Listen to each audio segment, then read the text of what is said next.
ಪ್ರಿಯ ವೀಕ್ಷಕರೇ ನಮಸ್ಕಾರ. ನಾನು ಶೇಜ್, ನೀವು ನೋಡ್ತಾ ಇದ್ದೀರಾ JBM TV. ಪ್ರಿಯರೇ, ನಮ್ಮ ಭಾರತ ಇಂದು ವಿಶ್ವಕ್ಕೆ ಒಂದು ಮಾದರಿಯಾದ ದೇಶವಾಗಿದೆ. ಅದು ಹೇಗೆಂದರೆ, ಇಂದು ವಿಶ್ವ ಯೋಗ ದಿನಾಚರಣೆಯ ಅಂಗವಾಗಿ ಇಡೀ ಜಗತ್ತಿನ ತುಂಬೆಲ್ಲ ಎಲ್ಲ ದೇಶಗಳು ಇಂದು ವಿಶ್ವ ಯೋಗ ದಿನಾಚರಣೆಯನ್ನು ಆಚರಿಸ್ತಾ ಇದ್ದಾವೆ. ಅದಕ್ಕೆ ವಿಶ್ವಕ್ಕೆ ಯೋಗವನ್ನು ತಿಳಿಸಿಕೊಟ್ಟಂಥ ದೇಶ ಅಂದರೆ, ನಾವು ಒಂದು ಮಾತಿನಿಂದ ಹೇಳಬೇಕಂತಂದರೆ, ನಾವು ವಿಶ್ವಗುರುವನ್ನಾಗಿ ಈಗಾಗಲೇ ಆಗಿದ್ದೇವೆ ಅನ್ನೋಕ್ಕೆ ಇದೊಂದು ಸಾಕ್ಷಿ. ದೇಶದ ತುಂಬೆಲ್ಲ ಯೋಗಾಸನ ನಡೀತಾ ಇದೆ. ಯೋಗ ದಿನದ ಶುಭಾಶಯಗಳು. JBM TV ವತಿಯಿಂದ ತಮಗೆಲ್ಲರಿಗೂ ಯೋಗ ದಿನದ ಶುಭಾಶಯಗಳು. ಇಂದು ಯೋಗದ ಬಗ್ಗೆ ನಾವು ತಿಳಿದುಕೊಳ್ಳೋಣ. ಯೋಗ ಯೋಗ್ಯವಾದಂಥದ್ದಕ್ಕೆ ಯೋಗ ಅನ್ನುವಂಥದ್ದು. ಯೋಗ ಅಂತಂದರೆ ಇನ್ನೊಂದು ಕೂಡಿ ಬರುವಂಥದ್ದು. ಅಂತಂದರೆ ಇಡೀ ವಿಶ್ವಕ್ಕೆ ಒಂದು ಕೂಡಿ ಬಂದಂತಹ ಯೋಗ್ಯ ಅಂತಂದರೆ ಏನಂದರೆ ಅದು ಯೋಗ. ಯೋಗದಿಂದ ನಾವು ಇನ್ನು ವಿಶ್ವದಲ್ಲಿಯೇ ಭಾರತವನ್ನು ನಾವು ಎದ್ದು ಕಾಣುವಂತೆ ಮಾಡಿದ ದಿನವಾಗಿದೆ. ಅದಕ್ಕೆ ಯೋಗ ದಿನದ ಶುಭಾಶಯಗಳೊಂದಿಗೆ ನಾವು ಯೋಗದ ಬಗ್ಗೆ ತಿಳಿದುಕೊಳ್ಳೋಣ.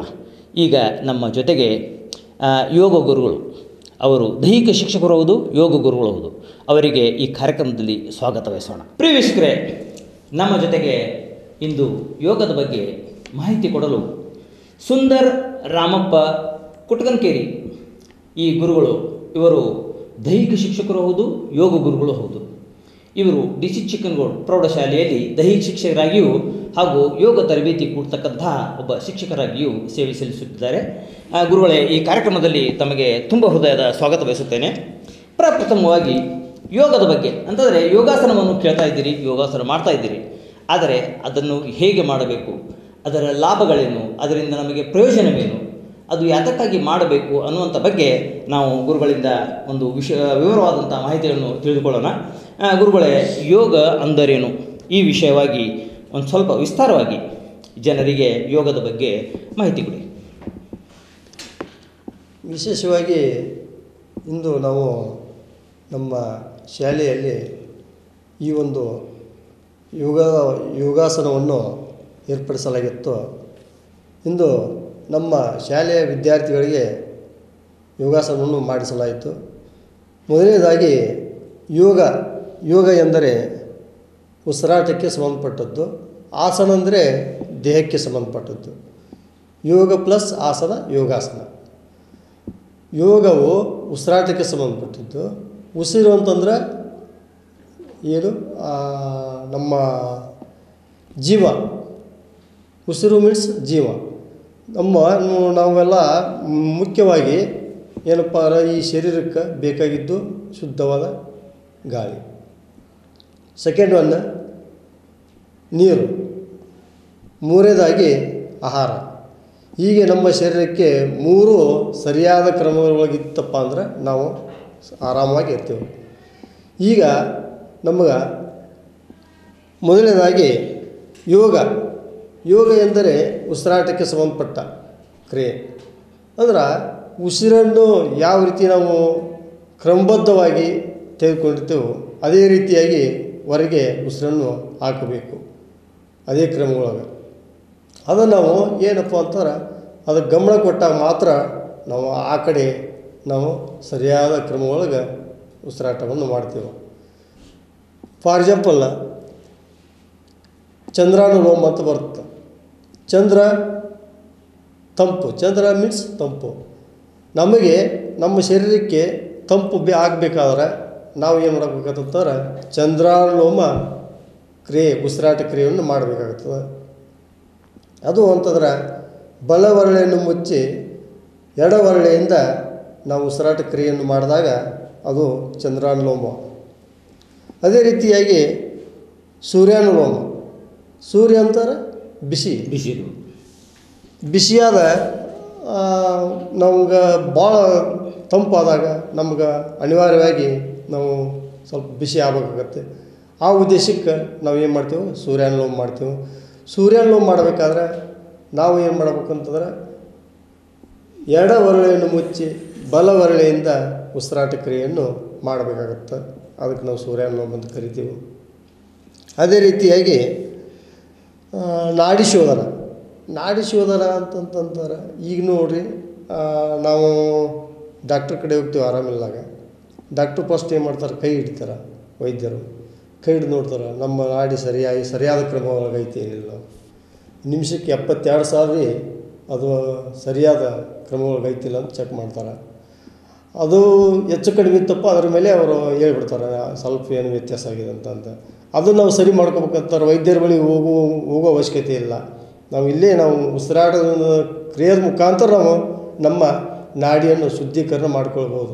ಅಂತಂದ್ರೆ ಈಗ ಹೇಳುವಂಥದ್ದು ಏನು ಅಂತಂದ್ರೆ, ವೈಜ್ಞಾನಿಕವಾಗಿ ಈಗ ಮನುಷ್ಯನಿಗೆ ಉಸಿರಾಟದ ಎಷ್ಟು ಮಹತ್ವ ಅಂತಂದರೆ, ಆಮ್ಲಜನಕವನ್ನು ಹೀರಿಕೊಂಡು ಕಾರ್ಬನ್ ಡೈಆಕ್ಸೈಡ್ ಅದನ್ನೇನೈತಿ ಉಸಿರಿನ ಮುಖಾಂತರ ಏನೈತಿ ಮನುಷ್ಯ ಬಿಡ್ತಾನೆ. ಅಂತಂದ್ರೆ ನಮಗೆ ಬೇಕಾದಂಥ ಆಹಾರ ಅಂತಂದರೆ ಯೋಗ್ಯವಾದಂಥದ್ದು ಏನೈತಿ ಉಸಿರಿನ ಮುಖಾಂತರ ತೆಗೆದುಕೊಂಡು ಅದನ್ನು ಬೇಡವಾದಂಥದ್ದು ಏನೈತಿ ಶರೀರದಿಂದ ಹೊರಗೆ ಹಾಕುವುದು. ಅಂದರೆ ಇದು ಯೋಗದ ಒಂದು ಉಸಿರಾಟದ ವ್ಯಾಯಾಮ ಅಂತಂದರೆ ಆ ಒಂದು ವ್ಯಾಯಾಮದ ಒಂದು ಪ್ರಕ್ರಿಯೆ. ಅಂದರೆ ನಮ್ಮ ದೇಹಕ್ಕೆ ಯಾವ ರೀತಿಯಾದಂಥ ಆಮ್ಲಜನಕ ಬೇಕಾಗಿದೆಯೋ ಉಸಿರಿನ ಮುಖಾಂತರ ನಾವು ಪಡೆದುಕೊಳ್ತೇವೆ. ಅದೇ ರೀತಿಯಾಗಿ ಕಾರ್ಬನ್ ಡೈಆಕ್ಸೈಡ್ ಅದನ್ನೇನೈತಿ ಅದನ್ನು ಹೊರಗೆ ಹಾಕುವುದರ ಮೂಲಕ ನಮ್ಮ ಶರೀರಕ್ಕೆ ಒಂದು ಒಳ್ಳೆಯ ರೀತಿಯಿಂದ ಒಂದು ಕಾಪಾಡ್ಕೋಬೋದು ಅನ್ನುವಂಥ. ಅಂತಂದರೆ ವೈಜ್ಞಾನಿಕವಾಗಿ ನಾವು ಈಗ ಕಂಡು ಹಿಡಿದ್ರು ಸಹಿತ ಇದು ಯೋಗದಿಂದ ಏನೈತಿ ಇದು ನೂರಾರು ವರ್ಷಗಳ ಮೊದಲೇ ಏನೈತಿ ಯೋಗದಿಂದ ಇದನ್ನು ಸಾಧ್ಯ ಅನ್ನುವಂಥದ್ದು ಏನೈತಿ ಯೋಗದಿಂದ ನಾವು ತಿಳ್ಕೊಬೋದು ಅಂತ ಒಂದು ಮಹತ್ವವಾದಂಥ ಮಾಹಿತಿಯನ್ನು ತಾವು ನೀಡಿದಿರಿ. ಈಗ ಈಗ ವೃಕ್ಷಾಸನ ಅನ್ನುವಂಥದ್ದು ಒಂದು ಏನೈತಿ ಅದರೊಳಗೆ ಮಾಡಿಸಿದ್ದೀರಿ. ವೃಕ್ಷಾಸನ, ಶೀರ್ಷಾಸನ ಅನ್ನುವಂಥ ಅನೇಕ ಕ್ರಿಯೆಗಳನ್ನು ಏನೈತಿ ತಾವು ಯೋಗಾಸನದಲ್ಲಿ ಮಾಡಿಸಿದ್ದೀರಿ. ವೃಕ್ಷಾಸನದಿಂದ ಏನು ಲಾಭ? ಓಕೆ, ವಿಶೇಷವಾಗಿ ಯೋಗಾಸನದಲ್ಲಿ ಬರ್ತಕ್ಕಂಥ ನಿಂತು ಮಾಡ್ತಕ್ಕಂಥ ಆಸನದೊಳಗೆ ವೃಕ್ಷಾಸನ ಅಂತ ನಾವು ಕರಿತಿದ್ದೇವೆ. ವೃಕ್ಷ ಅಂತಂದ್ರೆ ಮರದ ಹಾಗೆ ನಿಲ್ಲುವ ಒಂದು ಭಂಗಿಗೆ ನಾವು ಏನಂತ ಕರಿತೀವಿ ಅಂತ ವೃಕ್ಷಾಸನ ಅಂತ ಕರಿತೀವಿ. ವೃಕ್ಷ ಅಂತಂದರೆ ಮರ, ಅದಕ್ಕೇನೈತಿ ಒಂದು ಆಸನದ ಹೆಸರಿಟ್ಟು ವೃಕ್ಷಾಸನ ಅನ್ನುವಂಥದ್ದು ಏನೈತಿ ಯೋಗದ ಒಂದು ಭಾಗ. ಅದು ವೃಕ್ಷ ಅದು ಏನಂತಂದ್ರೆ ನಾವು ಆಸನಕ್ಕೆ ಯಾಕೆ ಮಹತ್ವ ಕೊಡಬೇಕು, ಆಸನದ ಜೊತೆ ಉಸಿರಾಟಕ್ಕೆ ಯಾಕೆ ಮಹತ್ವ ಕೊಡಬೇಕು ಅನ್ನುವಂಥದ್ದು ಬಹಳ ಮುಖ್ಯ. ಏನಂತಂದ್ರೆ ಪ್ರತಿಯೊಂದು ಹಂತಕ್ಕೆ ಹೋಗ್ಬೇಕಾದ್ರೆ ನಾವು ಮೊದಲ ಪೂರಕ ಅಂದರೆ ಉಸಿರನ್ನು ಒಳಗೆ ನಿಧಾನವಾಗಿ ತೆಗೆದುಕೊಳ್ಳೋದು, ಮತ್ತೊಂದು ಹಂತಕ್ಕೆ ಹೋಗ್ಬೇಕಾದ್ರೆ ನಿಧಾನವಾಗಿ ಉಸಿರನ್ನು ಹೊರಗೆ ಹಾಕುವುದು. ಈ ರೀತಿ ನಾವು ಯೋಗಾಸನವನ್ನು ಮಾಡೋ ಹೊತ್ತಿನಾಗ ನಮ್ಮಲ್ಲಿ ಇರ್ತಕ್ಕಂಥ ಬ್ಲಡ್ ಸರ್ಕ್ಯುಲೇಷನ್ ಎಲ್ಲ ಕಡೆ ಹೋಗಿ ವಾಪಸ್ ಬರ್ತೈತಿ. ನಾವು ಒಂದು ಸಲ ಉಸಿರನ್ನು ತೆಗೆದುಕೊಂಡು ಹೊರಗೆ ಹಾಕೋದಾಗ ಆ ಉದ್ದೇಶಕ್ಕೆ ಅದು ನಾವು ಸರಿಯಾದ ಉಸಿರಾಟದೊಂದಿಗೆ ಮಾಡಿದಾಗ ಮಾತ್ರ ಅದು ಯೋಗಾಸನ ಅಂತ ಅದಕ್ಕೊಂದು ಅರ್ಥ. ಅಂದರೆ ಈಗ ಶರೀರದಲ್ಲಿ ರಕ್ತದ ಒತ್ತಡ ಅಂತ ಈಗ ನಾವು ವೈಜ್ಞಾನಿಕವಾಗಿ ಗುರುತಿಸಬೇಕಾಗಿತ್ತು ಅಂತಂದ್ರೆ ಏನೈತಿ, ನಮ್ಮ ಲಿವರ್ ಏನು ಮಾಡ್ತೈತಿ, ಅದನ್ನು ರಕ್ತವನ್ನು ಏನೈತಿ ಶುದ್ಧೀಕರಣ ಮಾಡಿ ಅದನ್ನೇನೈತಿ ಪರಿಚಲನೆ ಕಳಿಸ್ತಾ ಇರ್ತೈತಿ.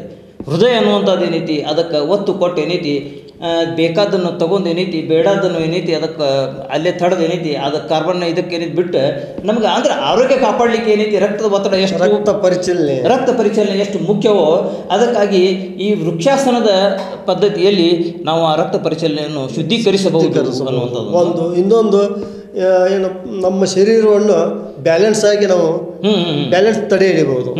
ಅಂದ್ರೆ ನಾವು ಸಮತೋಲನ ಯಾವ ರೀತಿ ಕಾಯ್ಕೋಬೇಕಂತಂದ್ರೆ ಒಂಟೆಗಲ್ಲಿ ನಿಂತಾಗ ಗೊತ್ತಾಗ್ತದೆ ನಮ್ಮ ಶರೀರವನ್ನು ನಾವು ಯಾವ ರೀತಿ ಕಾಯ್ಕೋತೀವಿ, ನಿಲ್ಲಾಗ ಬರ್ತೈತಿ ಅಂತಂದ್ರೆ ಒಮ್ಮೆ ಎಡಗಾಲ ಏನೈತಿ ಬಲಗಾಲ ಏನೈತಿ ಮಡಿಚಿ ಎಡಗಾಲದ ತೊಡೆ ಭಾಗಕ್ಕಿಟ್ಟು ಕೈಗಳನ್ನು ಪೂರ್ತಿ ಮೇಲೆ ಎತ್ತಿ ಏನೈತಿ ಅದನ್ನು ವೃಕ್ಷಾಸನ ಅಂದ್ರೆ ಒಂದು ಗಿಡದ ಗದೆ ನಿಂತ ಅದೇ ರೀತಿಯಾಗಿ ಅದರ ಅಪೋಸಿಟ್ ಬಲಗಾಲದ ಮೇಲೆ ನಿಂತು ಎಡಗಾಲವನ್ನು ನಿಂತು ಅಂದ್ರೆ ಎಷ್ಟೊಂದು ಬ್ಯಾಲೆನ್ಸ್ ಅಂತಂದರೆ ಬ್ಯಾಲೆನ್ಸ್ ಅನ್ನುವಂಥದ್ದು ಯಾಕೆ ಬಂತಂತಂದ್ರೆ ನಮ್ಮನ್ನು ನಾವು ಸಮತೋಲನದಲ್ಲಿ ಕಾಯ್ಕೋತೀವೋ ಇಲ್ಲೋ, ಸಮತೋಲನ ಇದ್ದಾಗ ಶರೀರದ ಅಂದ್ರೆ ಒಂದು ಕಾರಣ ಯೋಗಾಸನ ನಡೆಯುವುದು ಕೂಡ ಒಂದು ಯೋಗಾಸನ, ಕೂಡುವುದು ಕೂಡ ಒಂದು ಯೋಗಾಸನ, ಏಳಬೇಕಾಗಿದ್ದು ಕೂಡ ಒಂದು ಯೋಗಾಸನ.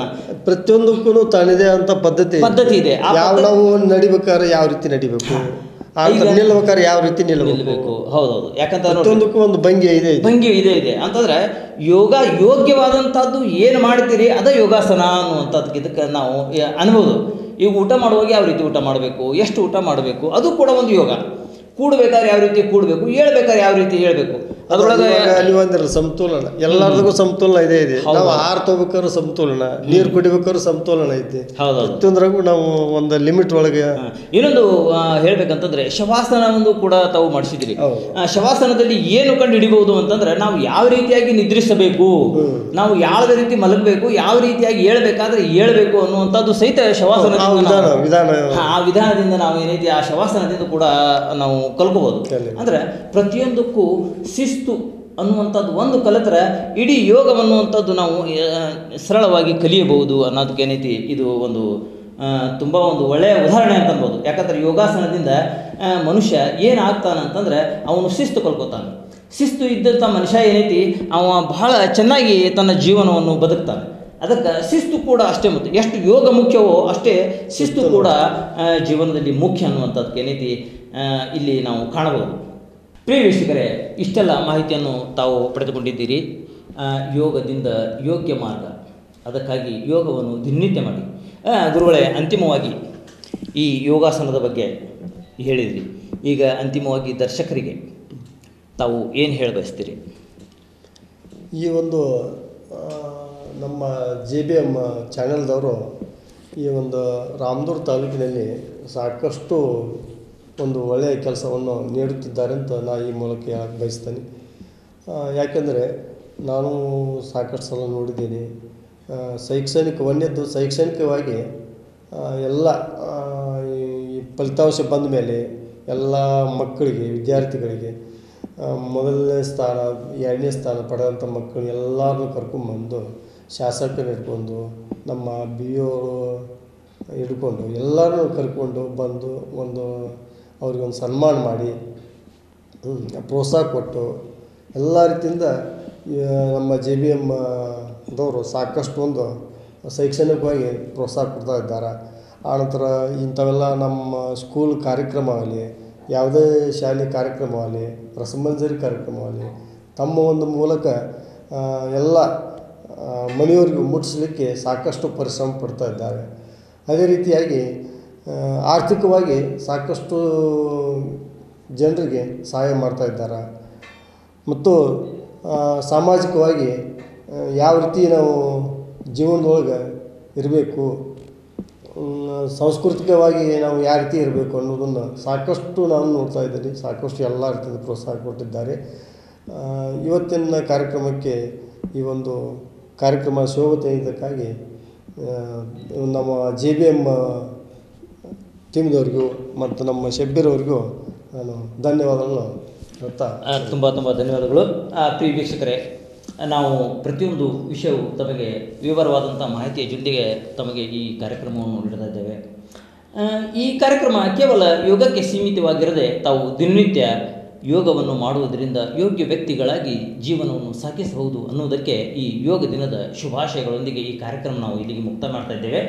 ಪ್ರಿಯ ವೀಕ್ಷಕರೇ, ಮಕ್ಕಳನ್ನು ಪ್ರೀತಿಸಿ, ಹಿರಿಯರನ್ನು ಗೌರವಿಸಿ. ವಂದನೆಗಳು.